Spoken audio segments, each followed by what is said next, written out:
Welcome to Let's Talk Influence. Joining us today is Kiruba Shankar, a person who really breathes and lives this exact word called influence.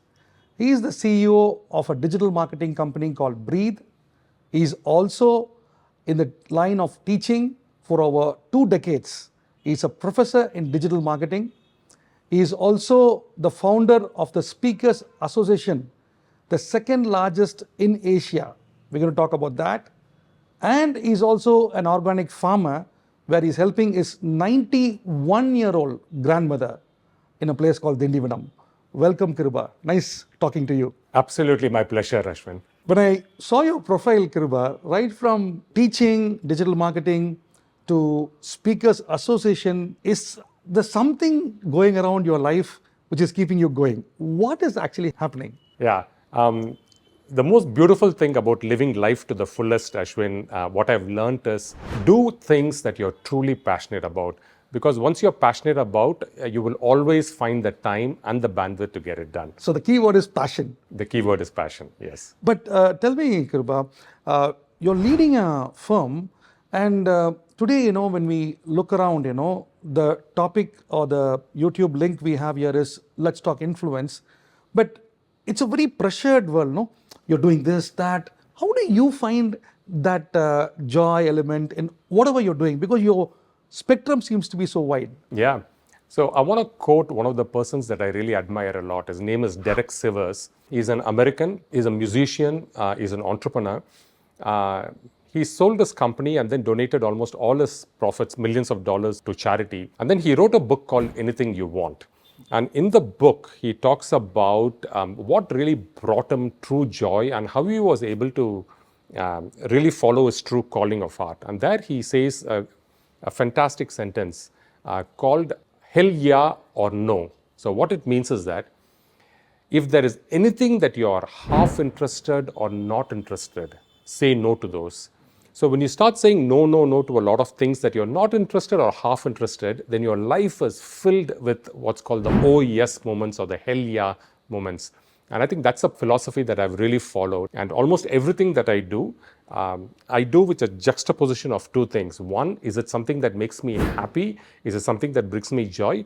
Is it something that I can make a living? Is it something that I can make money out of? So the combination of profession and passion is a powerful combination. Okay, so the takeaway here is combination of profession and passion. Yeah. So again, it's passion. That's right. So anything you do, if you're passionate about, you start to enjoy. Correct? And looks like you seem to be enjoying what you're doing, because on one side you're leading a digital marketing firm, on the other side you're also a professor in digital marketing, and the third part is you're also the Speakers Association president, the second largest in Asia. Tell me a little bit about that. So professional speakers are someone who are authorities in their subject.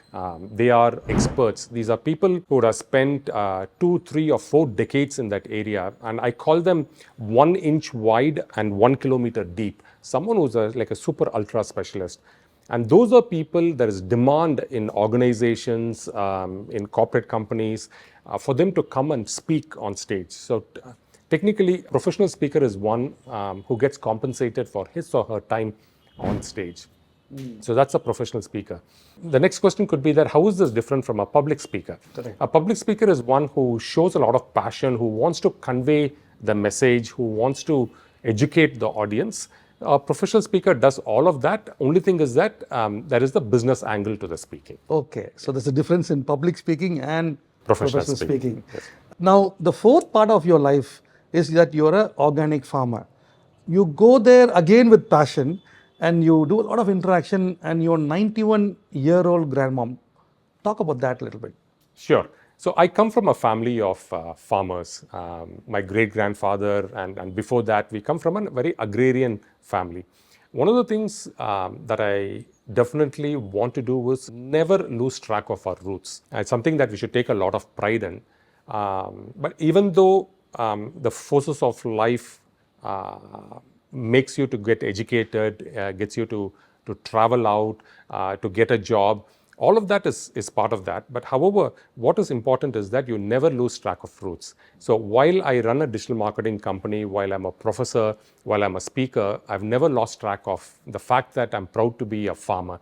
And so we have a small, beautiful picture postcard. It's an organic permaculture farm. It's located in a very small, remote village, about 2.5 hours from Chennai. And we love growing our own food. But the part that I'm most passionate about, Ashwin, is that my grandma, who is my mom's mom, all through her life, she always wanted to be an entrepreneur. She always wanted to be independent. She wanted to be financially self-sufficient. So we helped set up a small farm stay. There are 4 beautiful cottages inside in the organic farm, and she runs the farm and she cooks for the guests. And it's an amazing experience. Yeah. Well, that's great, Kiruba. What I like is that sometimes you're many people are caught up in one space, but I like what you said. Don't forget your roots. Yeah. And I think we all, in a way, come from a kind of a farming, ancestors before all this IT and all these came. The topic is, let's talk influence, and the word influence, in everything you said, there seems to be something influencing you. How do you see this word influence? It's a beautiful question. It's a very important question. The reason is because it's important to understand what goes behind in our minds, Right, on how we get influenced. I think the number one thing is, I would attribute it to authority. Authority. Yeah. And authority means that the person has invested his or her time in studying far deeper into the subject than the normal folks. These are people who burn the midnight oil. These are people who go out of the ordinary to study. And these are the folks that people look up to. I mean, look at in everyday life.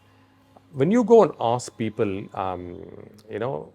in cricket, who's the person that you influenced the most? And you go and ask the current crop of people who are playing for the Indian national team, and almost always they will say Sachin Tendulkar, because Sachin comes from the previous generation. People grew up watching Sachin. Yes. In the Australian Open that just got over, Yannick Sinner was the guy who won the Australian Open. And when they asked him in this interview, he says that, no, I saw Novak Djokovic when I was a thing. And he eventually went on to beat him in the finals. So that authority and that passion in that field is like super, super important. I think the number one aspect I would say is authority. But how does one become an authority? How does one become so good that people look up to you as an influencer who get influenced? And that's consistency. So whatever you do, if you are consistently working on that subject, invariably you will become a custodian of that knowledge. You'll become the flagship bearer of that thing. So it's super important for us to understand that for you to become an authority in a field, you need to maintain consistency. The third, what I'd like to focus on, Ashwin, is likability. Likability. Yeah. So authority, consistent, likability. And likability. And the likability is when you know that the person is so generous in sharing his or her knowledge. You like a person who has a very affable personality. You like a person who wants the other person to succeed. This is a giver. So anytime you're very generous in your knowledge, you're generous in helping out, invariably as a reciprocatory mechanism, you want to follow that person, you want to be influenced by the person, you want to hear the person speak, you want to do the things that the person does. So I think the likability is also a super, super important. These are great takeaways, Kiruba. When someone asks me, Ashwin, what is influence? When you look at what you say, authority, when you talk about consistency, likability, I mean, there's so critical factors as foundation. Kiruba, I want you to correct me if I'm wrong. Influence also, in my language, in my worldview, is about the gift you have. Correct. See, like the gift you carry. Like when we are getting ready for the shooting, somebody did the makeup, somebody did the lighting, somebody did the camera. We're sitting in a house here, all this ambience. So that's the gift which each one has. Now that's their influence. I like what you said. It's not about even you, it's about how you can help another company, how you can help another person. We're going to talk more about that, Kiruba. We're going to, in fact, this whole talk is not just about the word influence, it's about how we can help the person who's watching us to become that writer, to become that speaker, to become that sphere of influence. So the gift you have is your influence. What's your take on that? It resonates very, very well with me. And that gift, people will have to acknowledge that they have that gift. I think that's the most important thing, Ashwin. Like you said, God has blessed the person out with a skill. Yes. God has blessed the person out with that passion. There are some people who are born with innate talent. Correct. There are some people who have to work on their talent. Exactly. It could be a combination of both. But as soon as you realize that, hey, this is what I'm good at, this is what I'm meant to do, and that's the greatest gift you can give to yourself and to the world. Exactly. Thanks, Kiruba. There's more coming up. In fact, in the next few episodes, we're going to do a series on this word influence. And there's so much questions we have and so much questions which audiences have. And it's all about how we can help that person who's watching us right now to succeed in life, to go to the next level, to understand this word about influence. And once again, we're going to see a lot of takeaways from all this. And Kiruba, it's a pleasure talking to you. I'll see you soon in another interesting episode of Let's Talk About Influence. Absolutely.